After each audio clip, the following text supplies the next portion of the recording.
समय कभी नहीं रुकता। आज यदि बुरा चल रहा है तो कल अवश्य अच्छा आएगा। आप केवल निस्वार्थ भाव से कर्म कीजिए और वही आपके हाथ में है। पुराने समय की बात है, एक राज्य में एक राजा रहा करता था जिसकी बहुत बड़ी सेना थी।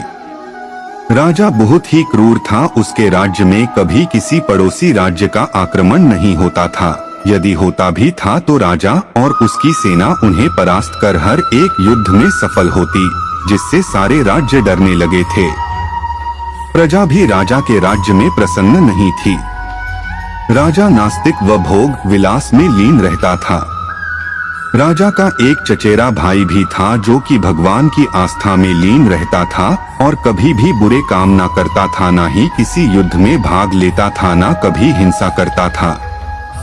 वह हमेशा ही भगवान का नाम जपता रहता, प्रतिदिन भगवान की निस्वार्थ भाव से पूजा करता और कभी राजा से मिलता तो जय श्री राम करता। राजा इससे गुस्से में आ जाता है और कहता है, यदि भगवान होता तो तेरी इतनी भक्ति और तेरे अच्छे कर्मों से आज तू राजा होता और मैं आज तेरे सलाह के रूप में काम करता।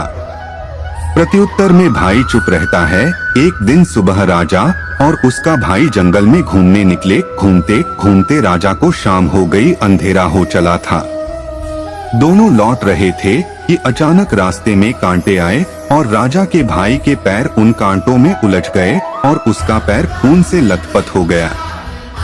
राजा उसे घोड़े पर बिठाल स्वयं पैदल चलने लगता है। तभी थोड़े दूर चलने पर राजा को सोने की ईंट मिलती है। उसे देखती ही राजा उसे उठाता है और अपने भाई से कहता है, देख तेरी भक्ति, तुझे इतनी भक्ति के बदले कांटे मिले और मुझे सोना। दोनों महल वापस आते हैं। जैसे ही महल आते हैं, राजा का भाई मंदिर जाता है और भगवान के सामने खड़ा होकर बोलता है, हे भगवान, मैंने आज तक यदि सच्चे भाव से आपकी सेवा भक्ति की है तो आप मुझे दर्शन दे।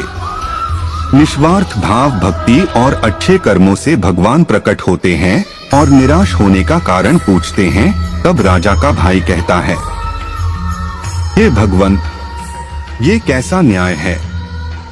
जो क्रूर है सभी पर अत्याचार करता है, भोग विलास में सदैव लीन रहता है, सदैव बुरे कर्म करता है, उसके साथ हमेशा अच्छा और मेरे साथ बुरा क्यों?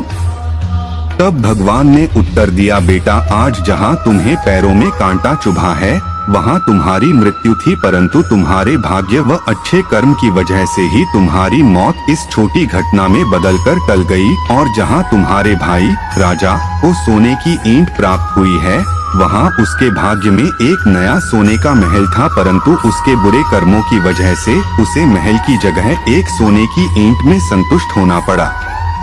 यह स्टोरी हमें बताती है, आपके भाग्य में जो है वो आपको अवश्य मिलेगा, परंतु कर्म के अनुसार ही वह आपको प्राप्त होगा।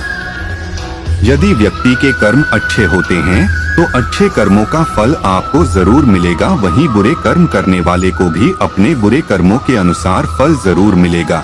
जैसा कर्म करेंगे वैसा फल आपको भोगना पड़ेगा।